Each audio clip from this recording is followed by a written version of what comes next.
Wednesday. Okay, today, hello, hi guys. Today we're shot. talking about feet. I don't know if you can tell by the size of these ginormous feet that have covered my entire head. That we are going to talk feet today. We're all about the feet. We're all about the feet. We love feet. Feet are so, so important, you guys. Why feet? I'll pull out a shot. You can put it back in the shot. Oh, well then, all right. Put it back in the shot. We're good with it. So you guys, why are feet so important? And yes, this is hazard pay I'm getting right now for touching his feet. Absolutely. After like 5 hours of work. So just understand that. It's a hot day and I'm touching feet. We love feet here at Protocol Support Systems. Why? Not because we got foot fetish, not because we're like that, but because feet are so important, and they're forgotten about a lot because we just take for granted feet and how they actually help us to move. And so we're connected to the earth. We're connected to the ground by these suckers, and that's our first point of contact. 100%. Yeah, unless you're walking on your hands, and then it's your hands. So feet, let's talk about them. Feet have 26 bones in each foot. 26 bones. A lot of bones. So let me just back that one up. We have 206 bones in our entire body. And the feet take up over 50 bones. A lot of bonage. Yeah, like that's a lot of bones. 52 bones just make up the bottoms of our bodies. The other one's hands. Hands and feet, lots of bones in there. What does that mean for us? It means we gotta take care of our feet better. So we're gonna break down the feet today, not just the muscles, but the bones and why it's so important for foot care, self-care, and why we actually gotta start working and touching our feet more. It's not just about having pretty toenails, but it's also about how do these feet actually move? Because a lot of people, especially when you get a little bit older, you start having a lot of different breakdowns in your feet, and those are going to lead to like your bunions and your plantar fasciitis, and your heel spurs and your bone spurs and your hammer toes, and God, we could go on for hours. A little spot that's right about right in there that just starts driving like there's like a pebble in there. Yeah. So let's talk feet. Let's do it. Let's talk feet. First of all, 26 bones in each of these. So your feet actually breaks down. This looks a little different than Mike's big ass clodhopper, but these actually do a ton of work for us. So the bones are broken down, or the foot is broken down into three parts. You got your forefoot, which is more your phalanges, your toes. You've got your midfoot, which is your tarsals, which makes that little arch that we have, that most of us have. And then you got your hind foot, which brings up the backside of you with your heel. The reason why it's so important for us to not just focus on toes and or heel, but also these big guys, is if you notice, these bones that we have in here all do a ton of really intrinsic movement, which means they don't do a lot of big motion. We tend to think of feet as just basically being able to put it down and come back up. But if you notice, every time we take a step down in our forefoot, the forefoot actually drops, the midfoot drops down as a spring to handle the impact of our actual body. And then the hind foot actually drives back up to help with movement and gait and everything. There's a lot of articulation, a lot of movement happens. Even though it's small movement, a lot of movement has to happen for us to have a proper gait. Right. So the bones then in and of itself that make it up, besides these big toes and the tarsals and the metatarsals, these tarsals are really, really important. And I'll back it up and say, do you know that you have almost 200,000 nerve receptors in each foot? A lot of feeling. Lots of feeling. The only area of the body that has more nerves are your hands. And why do you think that is? Because we need proprioception, right? Our foot hits the ground, and when we hit the ground, we do a lot of little tiny intrinsic movement, but we're also grabbing at the ground, feeling what the ground feels like in order to push us back off. Think about this. When the lights go out and we're in the dark, the first thing that the majority of us do is stick our hands out, because proprioceptively we're feeling with our hands. The feet are the same way. These are so, so important. We need to be able to touch the ground. We need to be able to touch the grass. We need to be able to feel the sand. We need to be able to pick things up. And I think people, either via bad fashion choices, and I was one of those in other years of my life, when I wore when I wore way too high a heel and smushed my foot up really way too hard. Last week. Shush.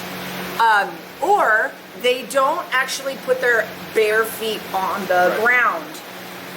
Up to 200 sensory receptors and nerve receptors in each sole of each foot, you guys. So let's break this down. The forefoot. Why is this so important? You've got these little tiny little digits on the base of your toes. Oh, put yourself back up there. So these big feet that look like this, I'm going to stretch you.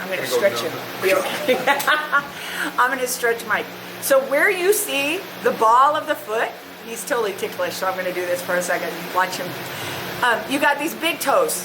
The big toe is called the great toe. And then you've got these other 4 toes that are your digitorum, and that actually is very helpful for picking up. Without this big toe, we can't walk. So we need these toes to move. We need them to flex. We need them to extend. We also need these joints to glide in and around our fingers. You can keep showing that one. I know, right? We've got this giant sole with these deep muscles that are in here, and actually the muscles of the feet actually come from the back, the top of the tibia and the fibula. So they come from the lower leg. So we've got these big muscles, and these are actually just tendons that are attached down into the toes. So you've got these big tendons that come from the back of the foot and from the top of the foot. So that it's not just about foot care, it's about lower leg care. So we need to make sure that you've got all of these muscles, your tibialis anterior, your peroneal muscles, your fibularis longus and brevis, your tibialis posterior, your hallucis longus, your hallucis longus, your little digitorum brevis. So you've got totally all these different areas of the foot. You want to make sure that these are all taken care of, because these are driving these. And without these, you don't have the range of motion. So let's break down the anatomy a little bit. Little piggy won't get to go to the store. I know. Or wee all the way home. Yeah, remember what it is. All right, so these feet, super flexible. We should have flexibility in these feet, in both the joints, the muscles, to be able to stand, to be able to jump, to be able to walk. We need these bones working, and we need these feet working good. So like I said, there's up to 200 sensory nerves in each sole of each foot. The other thing is, if you notice, the majority of our feet have come with this really cool arch. Yes. This is like the spring load that takes all of the impact that then just sends it back up into the sky. So if we're jumping, it takes the impact. If we're exploding, it takes the impact. There's actually a bunch of different really intrinsic muscles that work in here to actually create this tiny little undulation of movement. And therefore, we have also this forefoot, or the midfoot right here. And the midfoot right here has all these tiny little bones in it that are actually exceedingly important. So you've got your navicular bone, you've got your cuboid, and then you've got these 3 cuneiform bones. And they're called short bones. And they have very small amounts of movement. They glide, their joint is a gliding joint. And what happens is, if we put too much pressure or too much impact, or we wear really cruddy shoes, or we go fashion over function all the time, we can actually take these bones and drop them down into the bottom of the foot, and they will actually move and drop with all of the pressure that's applied to the foot. So if you're ever walking around and you feel like you're walking on a pebble, or you're walking on a rock on the inside of your foot, it's these guys that have moved. This is kind of like that, I think it's the Wolf's Law, changing the shape of the man placed on it, correct? So this is when you keep wearing shoes that are inappropriate, not fitting properly, or just designed not well, the foot's going to start taking on that shape. Yeah, right on, exactly. It's exactly what it is. And so the beautiful thing about this is the navicular and the cuboid tend to move. And so what will happen is, as they drop down, then your whole entire arch will tend to collapse and drop in this way. And so then that puts more pressure on the inside of the foot, which then all of a sudden, now you've got potentially bunions, now you've got potentially bone spurs, now you've got a potential plantar fasciitis issue. Those of us who experience that, it hurts. Yeah, and plantar fasciitis is just irritation and inflammation of the plantar fascia. So it's just irritation back there because all the nerve endings are now feeling every bit of that. Because if the muscles aren't moving, they're getting stuck, and then all of a sudden, bloop, all the nerve endings come to the top like this and get really irritated, and then that's what we start feeling. So you got your shin bone, you got your fibula. This makes the lower part of your leg. The beautiful thing is we don't just need the foot to work, but we also need the bones and the bones of the ankle, the talus and the tibia and the fibula to work as well. So everything gets to work, and this big old heel of ours. So the cool thing about it is the tibia sits down in here and actually goes right into the talus. And the talus drops and is actually where your ankle joint is. Now, when you're moving and you go into dorsiflexion or plantar flexion or dorsiflexion and you're moving your ankle, the talus is actually sliding and gliding underneath. We'll glide into there. Yeah. So if you think about this as like a coin slot, as you raise your foot and go into dorsiflexion, the coin slot actually drops back. When you go into plantar flexion, this talus bone will actually move forward. So the coin slot moves forward. So it sits back and it moves forward.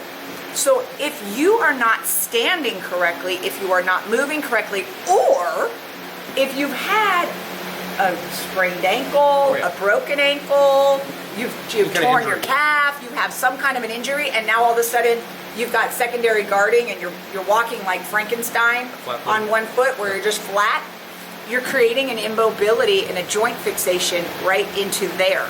So now the whole lower part of your leg isn't going to work, and then this ankle isn't going to work, and then it's going to put more pressure down into these bones, and they're going to drop down, and now you're going to have a bunch of problems on the bottom of the foot. And then you're going to have somebody just kind of come and stretch you out, and that's not going to work. Yeah, because here's the cool thing too. This is our calcaneus, right? This is the big heel that everybody knows. Everybody has a heel. Did you guys know that your heel is actually supposed to move separately from your forefoot? And if this isn't moving, this is going to be moving way too much. So there's a balance that goes on between the front of your feet and the back of your heel. Just like and the everywhere heel else. gets to shift, because if we know the big fibula, the little fibula, I guess you'd call it, because Some of it's us the have tib big and the fib. fibulas. Good job, Mike. You have big feet too.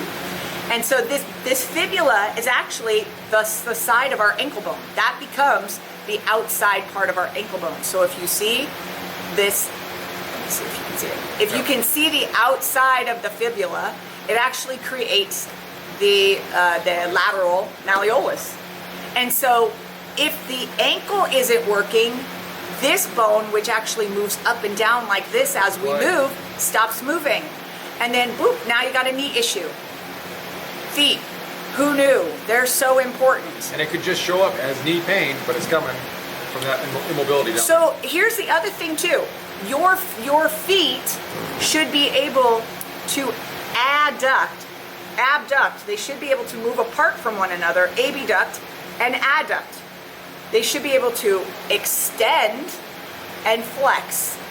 And if you can't actually move your feet out, you should be able to bring your big toe up and back into extension and then bend it.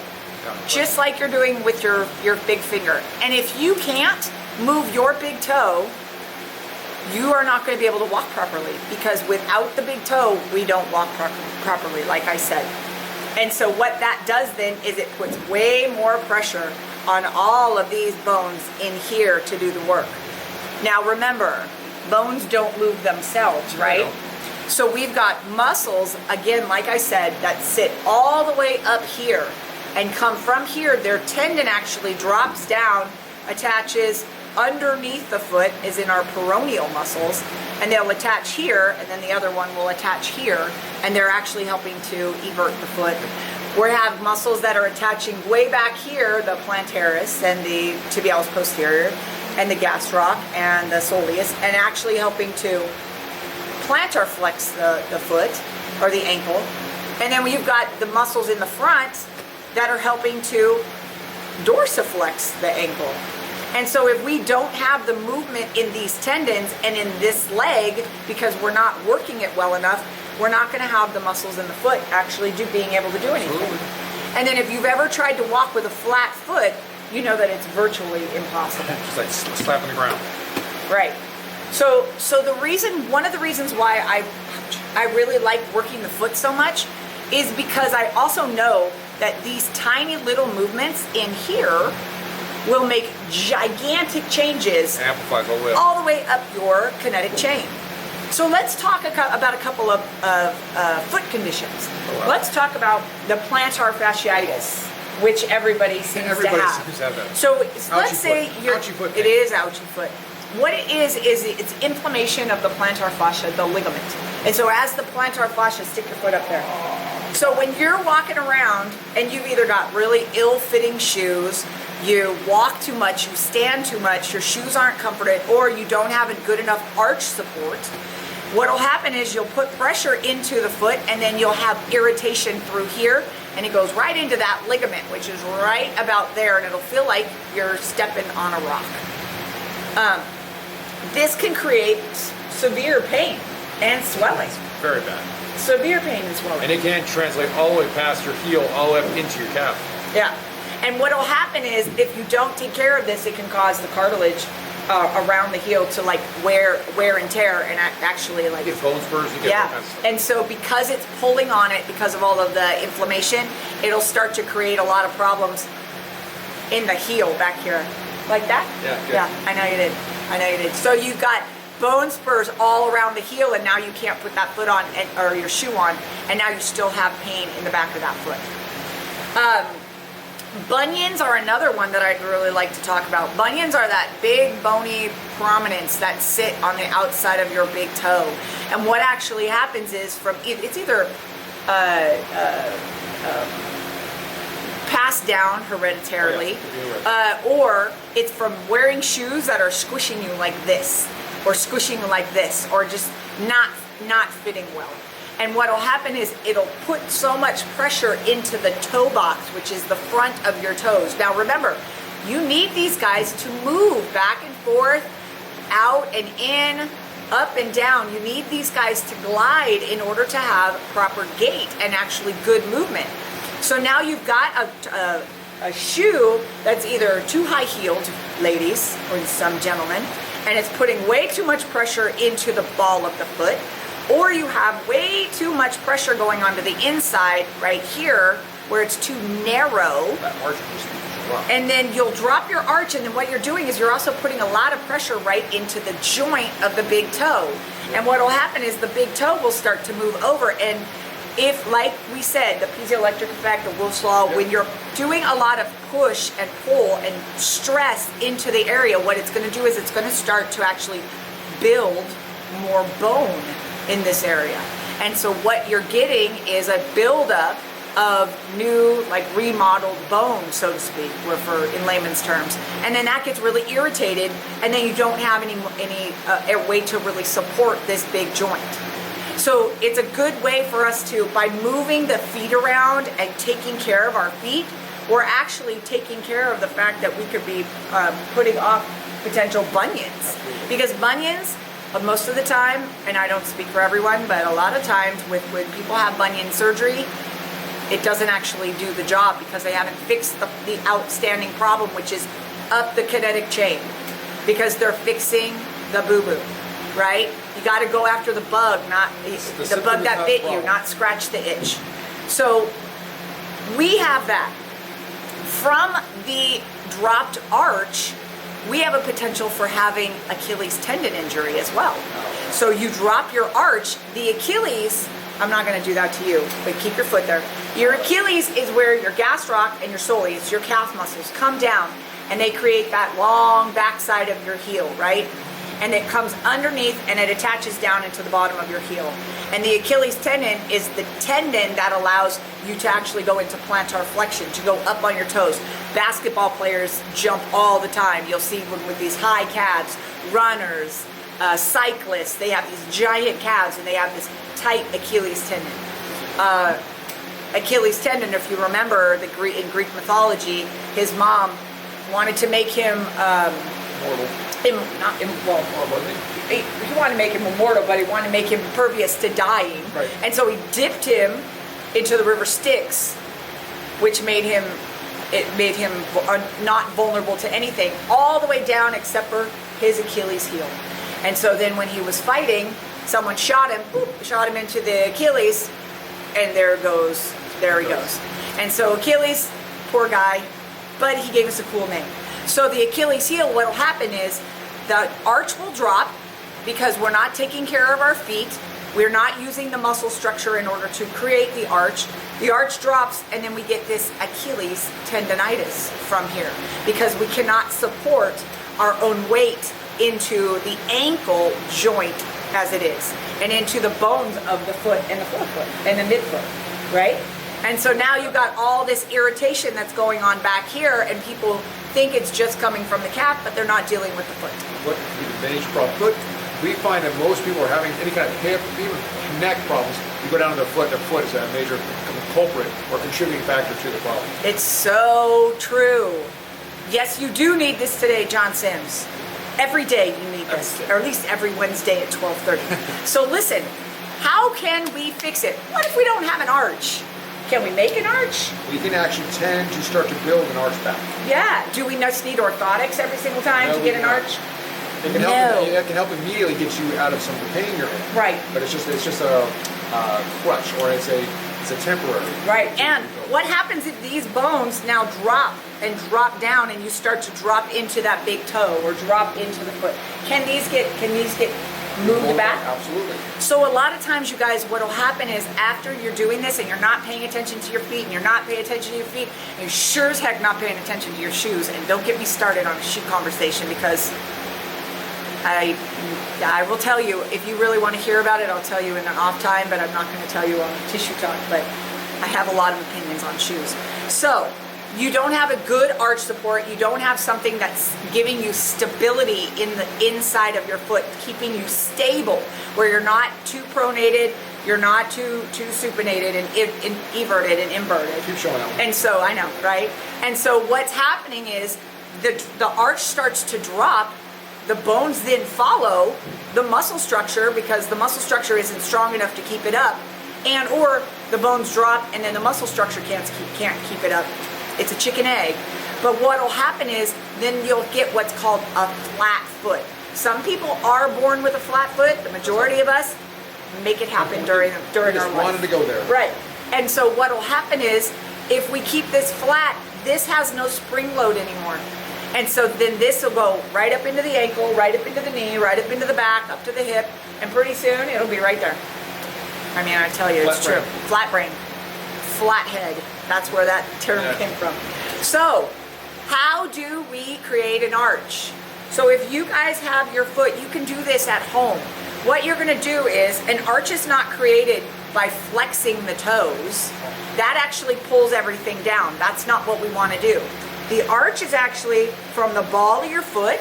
You want to take the ball of your foot and you want to try to pull it towards your heel. So you're going to try and drop it down without flexing your toes. It's tough. It's so hard. It's a lot easier to do with your foot flat on the ground. It really is. It's difficult. I'm making it challenging for him. But what you want to do is, you want to, first of all, you want to extend your toes and you want to abduct them. And then you want to think about taking the ball of your foot. It's got a mind of its own. You take the ball of your foot and you're dropping the ball of your foot towards your heel. And when you drop the ball of your foot towards your heel, like here, what you're doing is you're making these bones go up. So the muscles that are attached to the bones in here will then start pulling, and it'll create that arch. And so what you can do is that you can actually manually take care of your feet and create your arch. And you can also start to work the bones up this way, trying to get your bone, push them back up. Yeah. So show, why don't you do a quick demonstration of if you were to work on your own foot, what it looks So like. I would just put it up on my lap up here, which is a lot easier, but I'll put it way up here. And it's really, we're trying to just draw that arch back up, just rotating it back up this way. And I'm being gentle with myself. I'm not trying to crank everything and crack everything. I'm just trying to bring it back up and around this way. Right. Now, do you want them to move as a unit, or would you move them independently? I would try to move it independently if I could to start with, and then start to move it as a unit. But Right. I like to get my thumb in there, and then I use my other hand to press on the thumb to get a more isolated movement. Right. The other thing that you guys can do too is think about being your own toe spacer. This is like, if anybody has a foot thing, I got I'm fingers. sorry, you guys are probably super grossed out right now. You're gonna put your fingers into between your own toes, and then you're gonna squeeze down into your fingers, and then let go, and then I'm gonna extend my fingers out and spread your toes. And then you're gonna squeeze your toes into my fingers, and then let go, and I'm gonna squeeze your toes and extend and abduct your toes. And then you're gonna take it, and you're gonna take them and move them back and forth so that you can actually open the foot up. So it's really about opening the foot as much as you possibly can, because you want to get these bones moving. Because if the bones aren't moving, you're gonna have a lot of problems in here. So think about it the next time you have an issue, not just in your foot, in your lower leg, in your knee, in your hip. Check out your feet. If your feet aren't moving that well, and you can't plantar flex, dorsiflex, and what I mean by dorsiflex is you should be able to pull your foot back towards your knee without bringing your whole entire body up off the floor. You should be able to walk on your heels with your toes pulled up. The other thing too is you should be able to go into inversion and eversion, which means, I'll do it on a live body. You should be able to move your foot in and move your foot out, not just from the forefoot, but from the midfoot. So you should be able to swing your ankle in and out. If you are having a hard time doing either of those moves, check your feet. If you're having pain up here, check your feet. You can do a lot with the feet, and the feet, when they're feeling better, the whole body feels better. Absolutely. Give your feet a break. Stop wearing those crazy old shoes that are all fashion and no function. That doesn't mean orthopedic old lady shoes. No. That means take your feet first, because you only have one pair, and the last I checked, they're not doing full foot replacements. So you only have them, and when you lose them, that you're gonna walk funky. And we don't want funky walkers. No funky walkers. All right, you guys. I hope that was really helpful for you. I hope Mike enjoyed his free foot massage for the last like 20 minutes, because he's not going to get that anytime soon. So just to let you know, that was on me. It's a one and done, folks. I hope you guys enjoyed it. If you guys know anybody who really needs some foot happiness and has some problems in their feet, they have pain in the bottom of their foot, they have a pain in the bottom of their heel, their feet just don't feel right, or their legs hurt, or their ankles, show them this video, because they need to see this. Share it with your friends, share it with your family, share it with people you don't even like. We don't care, we just want people to see it. So if you don't like it, great, and if you do, we'll see you back here next Wednesday at 12:30. Have a great day. Bye, everybody. Bye. Happy week.